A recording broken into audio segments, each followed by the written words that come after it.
Hello tout le monde, c'est This Writing, j'espère que vous allez bien. Aujourd'hui je vous retrouve pour une toute nouvelle vidéo où je vais vous donner mes 5 conseils et astuces pour bien débuter sur Wattpad. Je trouvais ça hyper important de vous faire cette vidéo pour vous donner vraiment tous les conseils que j'ai, les conseils qu'on m'a donnés ou des conseils que moi j'ai découvert en commençant à écrire sur Wattpad. Faut savoir que j'ai commencé l'écriture il y a un peu plus d'un an, il y a un an et demi il me semble, si je me trompe pas. Et je crois que c'est pareil sur Wattpad, j'ai commencé à publier à partir de ce moment-là, donc vraiment dès que j'ai commencé à écrire, j'ai publié sur Wattpad. Ça doit faire un an et demi aussi. Un an et demi, j'ai appris quand même pas mal de choses sur Wattpad, on va pas se mentir, parce qu'au début c'était ma première histoire Wattpad est catastrophique. C'est horrible. Mais la deuxième, je me suis quand même pas mal améliorée et c'est ça aussi qui a fait que j'ai quand même plus de vues sur ma deuxième histoire que sur ma première. Avant de commencer, je voulais vous parler d'un truc. Est-ce qu'on peut parler de mon t-shirt s'il vous plaît? Comment il est incroyable. Donc il est écrit Books Boys, wow, ça commence mal. Boys in books are better. Mon accent anglais est pourri, éclaté, ne jugez pas, d'accord. En gros, ça veut dire les garçons dans les livres sont meilleurs. Quelque chose comme ça. Voilà. J'ai vu ce t-shirt là à New Yorker, j'ai craqué. Je l'ai pris carrément en 2 exemplaires. Voilà, en rose et en bleu. Donc voilà, si ça vous intéresse. Ils sont à New Yorker et ils sont pas chers. Tant que vous êtes avec moi aussi, pourquoi pas faire un illustration tour, parce que la dernière fois je vous ai montré le fond, qui sera probablement le fond dans toutes les vidéos. Regarde d'ailleurs, je sais, c'est pas droit, ok, c'est pas exprès. Donc je me dis, je vais peut-être vous faire un illustration tour avant de commencer. C'est peut-être une bonne idée. Ok, donc nous voilà, je sais pas si vous me voyez encore, si c'est bon. Première illustration, je sais pas si on voit bien. Donc ceci, donc ce marque-page et cette illustration, c'est des illustrations de Endless Wall de Louise Langlois. C'est l'illustration de Lonely Wolf de Aurore Payel. Tali, si tu vois cette vidéo, n'attrape ma veste. Promis, je vais lire Lonely Wolf. Je sais, même Aurore, quand j'ai été à sa dédicace, elle m'a dit t'attends quoi pour lire en fait Lonely Wolf. Donc je vais le faire. Donc c'est l'autrice elle-même qui a fait l'illustration. Elle dessine trop bien. Ça c'est pareil, c'est l'illustration de Red Falcon. Donc Lonely Wolf, c'est le spin-off de Red Falcon, pareil, de Aurore Payel. Cette illustration et ce marque-page chez Boès de Eva Thorne, pareil, mon anglais est éclaté. D'accord. Faites attention, je sais jamais regarder dans la caméra, c'est hyper chiant. Ça, c'est le marque-page de The Swingers Game de Martha Myers. Lisez-le, surtout pour l'été. Incroyable. Pépite ce livre. Pareil pour Red Falcon et Endless Wall, d'ailleurs. Trois marque-pages là, je pense que vous les connaissez pas. C'est les marque-pages de ma copine Tani, de ses histoires en iPad, donc My Savior. My Leaning, qui est le spin-off de My Savior. Je vous conseille d'aller les lire, d'accord? Sinon, je débarque chez vous, je vous kidnappe et je vous force à lire. Voilà, c'est comme vous préférez. Manov aussi, qui n'est plus d'ailleurs disponible sur Wattpad si je dis pas de bêtises. Je crois qu'il a été retiré de Wattpad parce que Tali écrit une autre histoire, mais normalement elle va bientôt. Je pense qu'elle va le remettre sur Wattpad. Voilà. Donc si vous voyez que cette histoire n'est pas sur Wattpad, c'est normal, normalement elle n'y est plus. L'illustration, c'est de mon roman Plus qu'un simple pari. C'est pas moi qui l'a faite, bien évidemment, je suis pas dessinatrice, illustratrice. En bref, ces illustrations-là, donc Poisonous, donc du tome 1, et du tome 2, c'est Jane qui me l'a faite avec son illustration, son marque-page, son illustration, et ça c'est son autre roman qui sont disponibles sur Wattpad. Oui, c'est le même style de dessin, parce que c'est elle qui m'a fait aussi mon illustration, si vous vous posiez la question, voilà. C'est l'illustration du prix, le prix de la liberté de Lucy Cast. Pareil, c'est l'autrice qui a fait l'illustration, voilà. Elle est magnifique, on peut le dire. Et les illustrations de Laurine Spleen, je crois que c'est comme ça que ça se dit son nom, je suis pas sûre encore. Voilà. C'est l'illustration de Hertz Campus qui sort le 28 août en librairie. Si je me trompe pas, je crois que c'est ça le 28 août. Ça, c'est l'illustration de Powerless, il me semble. Et cette illustration-là, je vous avoue, j'ai totalement oublié. Je n'ai lu ni Powerless ni cette illustration-là. Donc je sais plus. I'm sorry. Si vous reconnaissez l'illustration ou vous connaissez ou vous savez c'est quel livre, dites-moi parce que je sais plus. Waouh. Et ces deux-là, c'est les illustrations de Silent Fall avec le marque-page. Donc le spin-off de Endless Wall. Toujours de Louise Langlois, bien évidemment. Ça c'est marque-page d'attitude et ça c'est une photo qui vient de Photoshop je crois, de Rosen, du compte Rosa Redbook.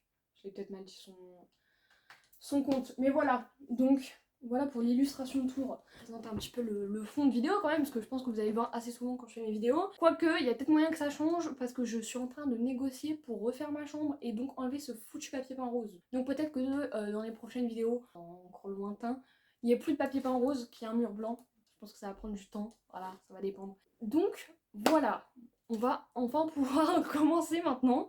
Premier conseil déjà avant de publier sur Wattpad, je trouve ça hyper important, c'est d'avoir fini son histoire. Avoir fini son histoire ou avoir bien entamé et être peut-être à plus de la moitié, je trouve que c'est vraiment bien parce que moi par exemple, j'ai commencé à publier mon tome 2 sur Wattpad parce que j'avais promis à mes lecteurs que le tome 2 arriverait vite. Aujourd'hui par exemple, à l'heure où je tourne cette vidéo, on est jeudi 18h16, Je suis censée poster le chapitre 3 à 18 h, mais il ne sera pas posté aujourd'hui puisque je ne l'ai toujours pas fini de l'écrire, vu que je suis au tout début de mon roman. Donc c'est pour ça qu'avant de publier sur Wattpad, je vous conseille vraiment d'avoir écrit peut-être votre histoire ou vraiment la moitié. Comme ça vous pouvez enchaîner les chapitres au lieu de faire attendre vos lecteurs, etc. Je trouve ça beaucoup plus simple.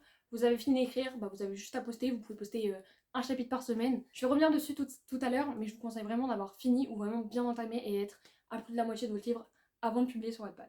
Deuxième conseil, c'est d'avoir un titre et une cover soignés. C'est hyper important que votre titre soit soigné déjà. Pour moi, un titre doit être assez court et facile à retenir. C'est-à-dire par exemple Altitude, Breath, Endless Fall, Hope, Attracted. C'est des noms courts. Toutes ces histoires-là, c'est des livres qui sont sortis en papier mais qui étaient avant sur Wattpad et c'est des noms assez courts, donc avec un seul mot et qui sont faciles à retenir. Et je vous conseille vraiment d'avoir un titre qui est facile à retenir pour vos lecteurs et pas très long. Je pense que 4 mots maximum, c'est très bien, d'accord? Parce que ne faites pas des titres en une phrase. Ne faites pas une phrase pour votre titre. Déjà, c'est hyper long.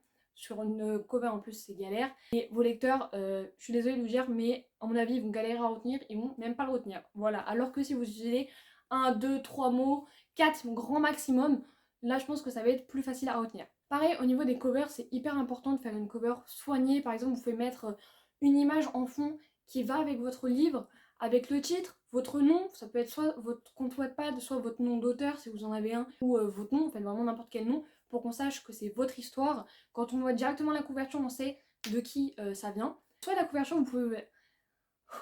J'ai vu beaucoup d'histoires Wattpad où on a juste une image, ou des fois juste le titre en plein milieu d'une image, mais je trouve que c'est pas... Vous pouvez même rajouter par exemple une petite citation de votre histoire sur la couverture, je trouve que ça rajoute un petit truc en plus. La couverture, vous pouvez soit la faire vous-même, par exemple sur Canva notamment, je ferai une vidéo je pense sur les choses indispensables pour moi avant d'écrire un roman. Je pense que je vous ferai cette vidéo, dites-moi si ça vous intéresse. Et sur Canva, vous pouvez faire des covers, moi c'est là-dessus que je fais mes couvertures, ou alors vous pouvez demander à quelqu'un de vous les faire. Il y en a, ils ont peut-être pas les moyens, mais il y a des personnes sur Instagram, si vous cherchez bien, qui font des covers gratuites. Notamment, je vous mettrai son compte en description, mais il y a Lyonnaise Création. Je suis pas sûre d'avoir bien lu le compte, donc au montage, je mettrai le compte juste ici ou là, ça va dépendre. Une à moi qui fait des illustrations gratuites, et à son mail, ces illustrations. Voilà.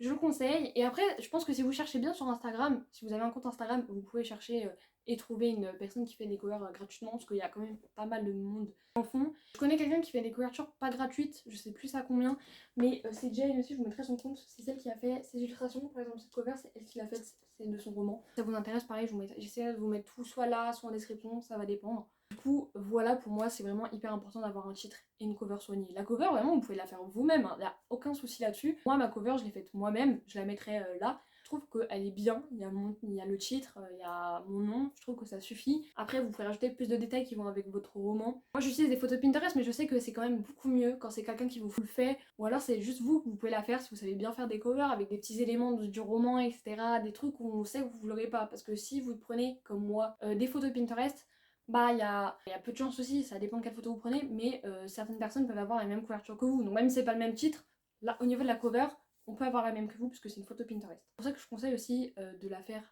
soit par quelqu'un, donc soit de payer. Ça dépend, je vous avoue, je connais pas du tout les prix. Soit vraiment gratuit, il y a des gens qui le font gratuitement sur Instagram, vraiment renseignez-vous. Mais je trouve que c'est vraiment hyper important, encore une fois. Troisième conseil, c'est d'avoir un résumé soigné et intéressant.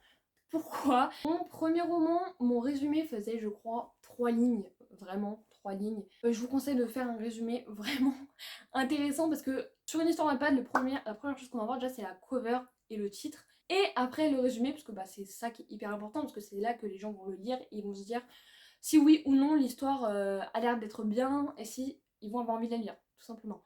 Donc je vous conseille de faire vraiment un résumé intéressant, pas faire 2-3 lignes, faites un petit peu plus. Je sais pas exactement combien de lignes il faut par exemple. Là j'ai pris Hope, un livre au hasard, mais vous voyez, généralement les résumés sont assez longs. Bon ça c'est un livre publié, mais faire un résumé quand même assez long je trouve. D'ailleurs il y a une illustration, pardon, de mon illustration de tour que je vous ai pas montré, c'est cette illustration là de Hope, donc c'est le livre que je viens de vous montrer, de Ina Flora qui l'a faite, voilà. Elle est incroyable, elle lui donne la force en plus, parce qu'elle a fait des illustrations magnifiques.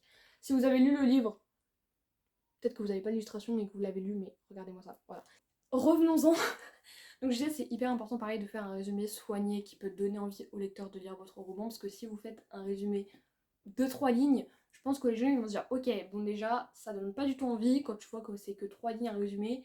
Voilà, je vous dis ça par mon expérience parce que ma première histoire Wattpad, le résumé faisait vraiment 3 lignes, le titre était hyper long, je crois qu'il y avait 5 ou 6 mots dans le titre avant, donc maintenant j'ai modifié le résumé et le titre, c'est plus du tout le même, mais vraiment au début je l'ai posté, c'était horrible. Là c'est par expérience que je vous parle, je vous conseille de faire un résumé plus long et un titre pareil plus court. Quatrième conseil, c'est d'avoir des mots-clés de votre histoire. Donc sur Wattpad, vous pouvez rajouter des mots-clés quand vous créez votre histoire et ça c'est pareil, hyper important. Mettez des mots-clés, les gars, vraiment, mettez des mots-clés. Voilà, vraiment, c'est important de ouf. Parce que avec ces mots-clés là, les gens vont pouvoir retrouver votre histoire directement. Surtout qu'il y a des classements par rapport aux mots-clés. Je sais pas vraiment comment sont faits les classements, mais je sais qu'il y a des classements et vous pouvez être tout premier du classement, etc. par rapport à ce que vous mettez. Mais par exemple, imaginons, vous faites un roman, je sais pas, ça se déroule au Canada par exemple. En mots-clés, vous pouvez mettre Canada, vous pouvez mettre la ville, vous pouvez mettre si c'est une romance. Par exemple, si c'est pour si c'est des ados, vous pouvez mettre ado, vous pouvez mettre une romance, les tropes, vous pouvez les mettre en mots-clés. Enfin, vraiment, c'est hyper important de mettre des mots-clés qui ont un rapport avec votre histoire. Parce que, bah, pareil, avec les mots-clés, ils vont voir leur histoire. Donc, ils vont pouvoir chercher par exemple par catégorie. Enemy to lovers. Si par exemple vous écrivez un enemy to lovers, un mot-clé enemy to lovers que vous avez mis, bah, en cherchant ça, les lecteurs vont pouvoir trouver votre histoire. C'est pour ça que c'est hyper important. Essayez d'en mettre un maximum. Pas 2 ou 3, vraiment 10 par exemple, c'est bien. Parce que moi j'en ai mis, mais j'en ai pas mis assez, je pense. Je pense en rajouter d'ailleurs sur mon roman actuel. Mais c'est pareil, je trouve que c'est hyper important de mettre des mots-clés. Cinquième conseil, qui ça c'est un conseil que je vais vous donner, mais que je n'applique pas. Publier régulièrement. Ça, je trouve que c'est hyper important, surtout à heure et jour fixe. Par exemple, je sais qu'il y a plein de... J'ai failli faire tomber mon ventilo qui est juste à côté de moi, j'ai eu très peur. Plein de mes copines qui écrivent aussi sur Wattpad et qui, elles, le font. Et elles publient par exemple le mardi et le jeudi à 17h. Par exemple, je crois que j'ai voulu donner le truc de Tali, mais c'est pas du tout ça, il me semble. Enfin bref, les lecteurs savent qu'ils vont retrouver un chapitre le mardi et le jeudi, je crois mardi, jeudi, j'ai dit, à 17h. Et du coup, bah, ces jours-là, à 17h, ils vont aller sur Wattpad pour lire le roman. C'est pareil, j'essaye de poster un chapitre tous les jeudis à 18h, mais là aujourd'hui, bah, comme je vous l'ai dit tout à l'heure, je n'ai absolument pas réussi à le faire. Voilà, c'est pour ça aussi que je vous conseille d'avoir fini d'écrire votre livre ou de l'avoir bien entamé, comme ça vous pouvez être régulière. Parce que s'il y a un chapitre que vous n'avez pas fini alors que vous êtes censé le poster, bah ça va faire du retard et ça va être un peu chiant pour vos lecteurs parce qu'ils vont devoir attendre. C'est vraiment un conseil que je vous donne, même si moi je ne l'applique pas, donc désolée s'il y a des gens qui lisent mon roman sur Wattpad et que je suis pas à jour régulièrement et que si je vous dis un jour, une heure, bah, je serai pas là quoi, malheureusement. Donc je tiens sincèrement à m'excuser de ne pas être régulière dans mes publications de chapitres. Voilà, mais vous, soyez-le, vraiment, gros conseil, publiez régulièrement, je trouve que c'est pareil. Encore une fois, hyper important. De toute façon, tous les conseils que je vous donne, je trouve qu'ils sont importants. Et pourtant, c'est des conseils que je n'appliquais pas moi-même avant. Maintenant, oui, un peu plus, sauf publier régulièrement, je vous l'accorde. Mais maintenant, je commence quand même à les appliquer. Je viens de capter qu'au final, je n'ai pas 5 conseils, mais 6. Deuxième et dernier conseil, c'est de répondre aux commentaires de vos lecteurs. C'est hyper important de parler à votre communauté de lecteurs et qui voient que vous êtes investi. Donc quand on vous dit par exemple, j'ai trop aimé ce chapitre, répondez. Je sais pas ce que vous pouvez dire, mais répondez, vous pouvez dire juste merci, ça me fait plaisir, ou j'espère que les prochains chapitres te plairont. Ouais, ce genre de choses. Ou alors demandez-leur des choses dans votre roman. Par exemple, dites à la fin du chapitre, dites-moi ce que vous avez aimé dans ce chapitre, dites-moi ce que vous avez moins aimé, s'il y a quelque chose d'un personnage que vous n'avez pas apprécié. Ou juste, par exemple, dites-moi si j'ai fait des fautes d'orthographe, parce que c'est pareil, moi ça m'arrive aussi qu'on me dise que j'ai fait une faute et c'est absolument pas grave d'ailleurs, les fautes ça arrive à tout le monde, même si vous êtes repassé 1000 fois sur votre roman. Les fautes que vous avez peut-être pas vues, c'est pas grave, donc ne vous inquiétez pas si on vous dit ouais là t'as fait une faute d'orthographe, c'est pas grave, voilà, vraiment, ne prenez pas mal, ça arrive à tout le monde. Moi la première, surtout je fais énormément de fautes.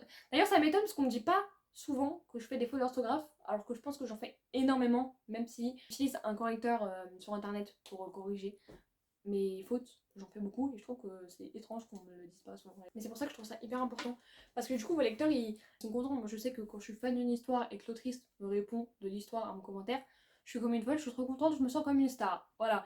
Bon après, peut-être que quand vous allez débuter Wattpad, vous allez pas être une star et qu'il n'y aura pas 36 000 personnes qui vont aimer votre histoire. J'ai déjà 20 000 lectures sur mon histoire, sur mon roman Plus qu'un simple pari. Je vous le mettrai aussi en description si j'arrive, parce que la dernière fois j'ai pas réussi à mettre le lien. je sais pas pourquoi. 20 000, croyez pas que en commençant Wattpad, vous allez avoir 20 000 lectures d'un coup. D'ailleurs, je vais mettre un 7e conseil, qui est pas vraiment un conseil, mais c'est un truc hyper important à dire, c'est soyez patient. Être patient, je crois que c'est un des trucs les plus durs quand je commence Wattpad, mais c'est vraiment d'être patient. Moi, vous voyez, à l'heure actuelle, j'ai 20 000 lectures sur mon histoire. J'ai mis beaucoup de temps à avoir ces 20 000 lectures. Je sais que ça peut être dur, notamment quand il y a quelqu'un qui poste une histoire sur Wattpad et hop, directement, elle a 1 million de lectures. Je connais quelqu'un qui a posté une histoire en février, je crois, elle a déjà 1 million de lectures. Quand je lis sur Wattpad, ça fout un peu le seum des fois de se dire ouais, moi j'ai écrit une histoire depuis plus longtemps, que j'ai commencé à poster plus longtemps, j'ai même pas 10 000 lectures par exemple. Faut pas se démoraliser, faut pas se décourager, vous allez y arriver à un moment. C'est juste que ça prend du temps. Et encore un conseil que je peux vous donner, cette vidéo n'aura jamais de fin, de partager votre roman sur les réseaux sociaux, que ce soit sur Instagram ou sur TikTok, surtout sur TikTok, ne négligez pas TikTok. Si vous n'avez pas TikTok, que vous avez Insta, allez sur Insta. Si vous n'avez pas Insta, allez sur Pinterest. Si vous n'allez pas sur Pinterest, je sais pas sur quoi vous pouvez le faire, mais c'est hyper important, surtout sur TikTok, parce que sur TikTok, il y a pas mal de visibilité, de mettre des passages de votre roman, des citations, vraiment des choses qui ont un rapport avec votre roman. Je vous jure que ça aide de ouf pour la visibilité. Mon histoire a commencé à vraiment, je vais pas dire percer, mais quand même 20 000 lectures. Commence à arriver vraiment très vite aux 20 000 lectures quand j'ai commencé à mettre des citations, à mettre des passages de mon roman sur TikTok. C'est vraiment là que j'ai eu beaucoup de lecteurs en plus, parce que du coup il y a plus de visibilité sur TikTok que sur Wattpad. Sur Wattpad c'est très compliqué de se faire de la visibilité, c'est vraiment très dur, surtout que je ne sais même pas combien d'histoires il y a sur Wattpad, mais il y en a énormément et du coup la visibilité sur Wattpad c'est juste horrible. Un grand conseil c'est de partager vos histoires sur vos réseaux sociaux, voilà, comme ça vous aurez un peu plus de visibilité. Voilà, cette vidéo touche à sa fin. Je sais pas du tout combien de temps cette vidéo va durer parce que j'ai l'impression qu'elle a été interminable. J'espère que j'ai pas trop blablaté pour rien dire et que mon illustration tour, je vous avoue qu'il y avait rien à faire dans cette vidéo, mais ça m'amusait de le faire tout simplement, vous a quand même plu. Donc j'espère que ces conseils ont pu vous aider et vous ont peut-être un peu rassuré pour commencer Wattpad. Je sais pas, dites-moi dans les commentaires. En attendant, moi je vous fais de gros bisous et je vous dis à bientôt pour une prochaine vidéo. Kiss!